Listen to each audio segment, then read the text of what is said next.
ভারতের শিক্ষার্থীদের আন্দোলনের মুখে অবশেষে নতি স্বীকার করল মোদী সরকার। শনিবার পদত্যাগ করলেন দেশটির শিক্ষামন্ত্রী ধর্মেন্দ্র প্রধান।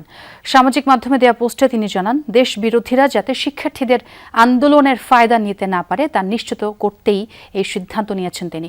তার পদত্যাগের ঘোষণার পর উল্লাসে মেতে ওঠেন আন্দোলনরত শিক্ষার্থীরা। রাজ্যে রাজ্যে শুরু হয় বিজয় মিছিল। একতার সামনে কোনো ক্ষমতাই চিরস্থায়ী নয় বলে মন্তব্য করেন সিজেপি প্রধান অভিজিৎ দেবকে। এদিকে সরকার দাবি মেনে নেয়ায় আন্দোলন প্রত্যাহার করা হয়েছে।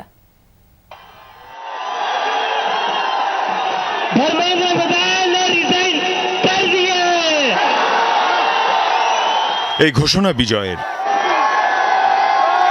এই উল্লাস গণতান্ত্রিক আন্দোলন আর পুলিশি নির্যাতনের বিরুদ্ধে। ককরোচ জনতা পার্টির প্রধান অভিজিৎ দীপকে শিক্ষামন্ত্রী ধর্মেন্দ্র প্রধানের পদত্যাগের ঘোষণা দেওয়ার পর এভাবেই উল্লাসে মেতে ওঠে পুরো যন্তর মন্তর। জনতার বাঁধভাঙা উল্লাসের ঢেউ মুহূর্তেই দিল্লি ছাড়িয়ে পৌঁছে যায় বিহার, মহারাষ্ট্র, পশ্চিমবঙ্গ সহ বিভিন্ন রাজ্যে। একের পর এক বিজয় মিছিলে কেঁপে ওঠে রাজপথ। আবারও প্রমাণিত হয় তরুণদের একতার সামনে কোনো ক্ষমতাই চিরস্থায়ী নয়। দেশে যদি হিন্দু মুসলিম রাজনীতি না থাকে, যদি কেবল ইস্যুভিত্তিক রাজনীতি হয়, তবে বড় বড় ক্ষমতার আসন কেঁপে উঠবে। ধর্মেন্দ্র প্রধান পদত্যাগ করেছেন। এটি প্রমাণ করে যে যদি আপনি ভয় না পান এবং এই সরকারের কাছে মাথা নত না করেন, তবে আপনি যে কারো পদত্যাগ আদায় করে নিতে পারবেন।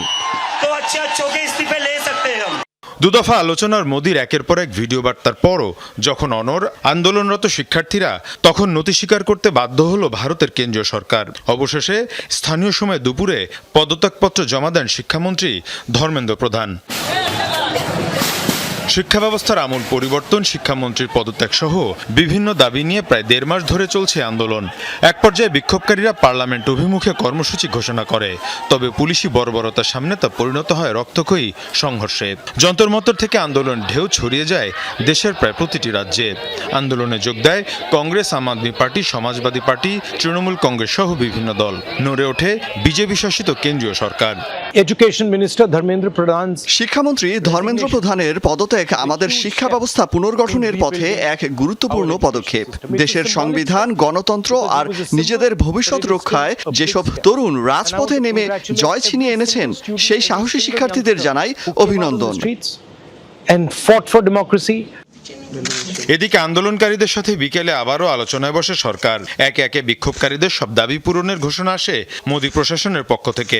ফলে আন্দোলন সমাপ্তির ঘোষণা দেয় বিক্ষোভকারীরা। মীর মুশফিকা হাসান, যমুনা নিউজ।